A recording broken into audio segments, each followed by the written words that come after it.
Magandang gabi sa lahat ng aking mga Facebook friends, lalo na sa mga makakakita sa video na ito. Gabi ko ni-record ito ngayon, kaya magandang gabi. Sa mga makakakita nito siguro sa umaga, magandang umaga. Okay. So, I created this video kasi kanina, pagka upo ko dito, I just finished my general cleaning for today. At pagod na pagod ako, and then I saw a chat from my former student. Tinatanong niya sa akin yung, she was asking for a clarification. Ano daw ba yung pagkakaiba ng word sa morpheme? So, kailangan natin maintindihan, ano ba yung ibig sabihin kasi ng word? Okay. Yun ang reason kung bakit I created this video. What do we mean by the word word? Ano bang ibig sabihin kasi ng word? Actually, layman's term kasi yung word. Pero pagdating sa linguistics, there are technical terms used to refer to it. Pero kapag hindi ka scholar ng linguistics, then a word would be the most common term used to refer to a unit that comprises a sentence, right? So, kapag may sentence, syempre may mga fundamental units yon. Ang tinatawag natin sa mga fundamental units na bumubuo ng isang sentence ay word. Right? Pero hindi ganun kasi kasimple yon. It's not as simple as it seems. Just to put it that way, na yun ang ibig sabihin ng word. So, let's turn to some specific fields sa linguistics. So, grammar, for example. Grammar is one of the specific fields na pinag-aaralan sa linguistics. Okay? So, sa grammar, anong ibig sabihin ng word? Usually, sa mga paaralan, kasi yun din ang natutunan ko nung elementarya, high school at saka kolehiyo, karamihan ng mga English language teachers, ang itinuturo nilang klase ng grammar or yung grammar theory na ginagamit nila sa pagtuturo ay yung traditional grammar. Ito yung theory ng grammar na nagsasabi na a sentence is divided between a subject and a predicate, and that there are 9 parts of speech. So, pwede mong i-classify lahat ng words sa lexicon ng isang lingwahe or lahat ng mga words na alam mo sa iyong vocabulary, pwede mong i-classify into the 9 parts of speech. Pasok sila lahat dyan. So, for as long as a unit in a language is classifiable under the 9 parts of speech, obviously, may tuturing na word yun. I guess everyone knows what the parts of speech are. Articles, nouns, pronouns, adjectives, adverbs, conjunctions, prepositions, interjections, or if I missed any of them. So, yun yung mga parts of speech. So, kung nagdududa ka na ang isang unit ay maituturing na word, you just have to ask yourself, does it register under any of the 9 parts of speech? And if it does, ibig sabihin, isa siyang word or salita, maituturing siyang word. Pero hindi lang naman kasi traditional grammar ang theory ng grammar. Actually, marami. You have IC analysis, which is another theory of grammar, immediate constituent analysis, immediate constituent analysis or IC analysis. You have transformational, generative grammar, ano pa yung isang grammar, case grammar, and so on and so forth. So maraming grammar theories. At depende sa iba't ibang grammar theories, iba-iba din ang pagkakaintindi nila kung ano ang ibig sabihin ng word. Magkakaiba ang konteksto ng understanding ng word. So, in as far as traditional grammar is concerned, I guess that's clear to all of us what a word actually is. Now, let's turn to other fields in linguistics. Sa morphology naman. Kasi ang tinatanong kanina ng aking former student ay yung pagkakaiba daw ng morpheme at saka word. So, morphology is actually a division of linguistics na ang concentration dito ay yung mga morphemes. Kaya nga siya tinawag na morphology. Now, we distinguish two key concepts sa morphology, yung tinatawag na morph at saka yung tinatawag na morpheme. Actually, yung word na sinasabi natin, yun actually yung morph. Yeah. It's technically called that way when you go to the field of morphology. It's actually called a morph. A morph is a unit which is actually composed of morphemes. But sometimes, a morph could be one morpheme lang naman. Okay, so to explain that, para hindi mahirap intindihin yon, like for example, you have the word useful. Okay, actually this is the morph. Yung useful dito, this one, ito yung morph. Okay, now kung titignan mo, yung word na useful or yung morph na useful is actually composed of two morphemes here. Use plus full para mabuo yung word na useful. So there are two morphemic components of the morph useful. Now, dalawa kasi ang klase ng morphemes, yung bound at saka yung free. Yung bound morpheme, yun yung klase ng morphema or morpheme na hindi nakakatayo sa sarili niya. Ibig sabihin lagi siyang nakadikit, either as a prefix or as a suffix, or in some cases in other languages you have the infix, kung pumapagitna siya. Okay, kasi yung prefix nasa umpisa ng isang word, yung suffix is nasa huli, and the infix yung nasa gitna. Okay, but usually in English, rarely do we find infixes. Usually mga prefixes and suffixes lang ang meron sa English. Like this one, useful. Yung bound morpheme dito is yung full. Kasi wala namang kahulugan yung full kung hindi mo siya ididikit doon sa morpheme na use. Okay, so kaya siya classify na bound morpheme.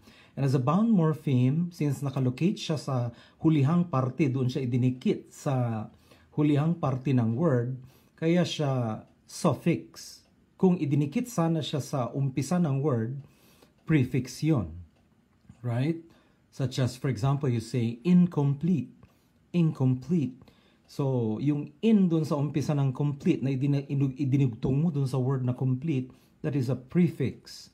Pero itong full na ito, natatagpuan siya sa hulihan na parte ng word, kaya siya tinatawag na suffix. It is a bound morpheme. Hindi siya nakakatayong mag-isa.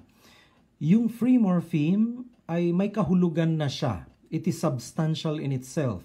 It is meaningful in itself. Kahit na walang nakadikit sa kanya. Independent yung kanyang meaning. So, such as, for example, the word use. Use is actually a free morpheme.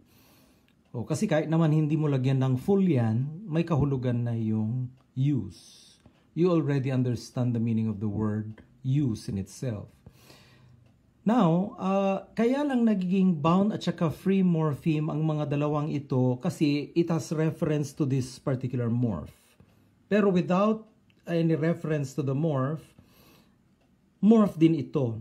Actually, use is a morph in itself. But you only refer to it as a free morpheme precisely because of the reference to this word useful, na kung saan isa lang siya sa mga components ng morph na ito. Okay? So, kapag wala ito, kung ito lang ang pag-uusapan, yung use, that is also a morph in itself. Okay, pero when we are analyzing another morph like the word useful, use is actually viewed as a free morpheme which is attached to a bound morpheme. So use as a free morpheme attached to the bound morpheme full comprises the entire morpheme, comprises the entire morph useful. So, morph yan. So, yung tinatawag natin na word, pagdating sa larangan ng morphology, that is actually a morph. Okay. But when we go to other fields of linguistics like phonology, iba din kasi ang view nila kung ano ang ibig sabihin ng word. What is this fundamental unit? Kasi a word is generally understood as a fundamental unit of a language. Hindi ka naman makakabuo ng isang sentence or paragraph without the fundamental units, which are actually words. Pero sa phonology, iba din ang pagkakaintindi kung ano itong fundamental unit na ito. Kung pagdating sa morphology, you have the morph and the morpheme. Pagdating sa phonology, meron din yung tinatawag na phone, at saka phoneme. There. So the counterpart of the morph in morphology, pagdating sa phonology, is the phone. At ang counterpart din ng morpheme sa morphology, pagdating sa phonology, is the phoneme. Okay. Dalawang klase ang morpheme, yung free at saka bound. Dalawa din ang klase ng phoneme, yung segmental and the suprasegmental. Okay. I think I have included that in my lecture in last year, yung pagkakaiba ng segmental at saka suprasegmental. So, I will be passing on that na. So, for example, meron itong word na ito, apple. Apple. Kung iintindihin, kung as a word, itong apple na ito, syempre, a word would be normally understood as a unit that is comprised of letters. 5 ang letra na bumubuo sa salitang apple. So, there are 5 letters to the word apple. Pero pagdating sa phonology, hindi naman letters kasi ang bumubuo sa isang phone, kundi phonemes. At pagdating sa segmental phonemes, 4 lang yung segmental phonemes na bumubuo doon sa phone na apple. Okay, sa morphology, morph ang tawag dito. Pero sa phonology, ang tawag dito is a phone. A phone is a unit in phonology which is composed of phonemes. So nakikita nyo, there are 4 phonemes comprising the phone apple. So para mabigkas mo itong word na ito na apple, kailangan mag-combine yung 4 na phonemes na yon.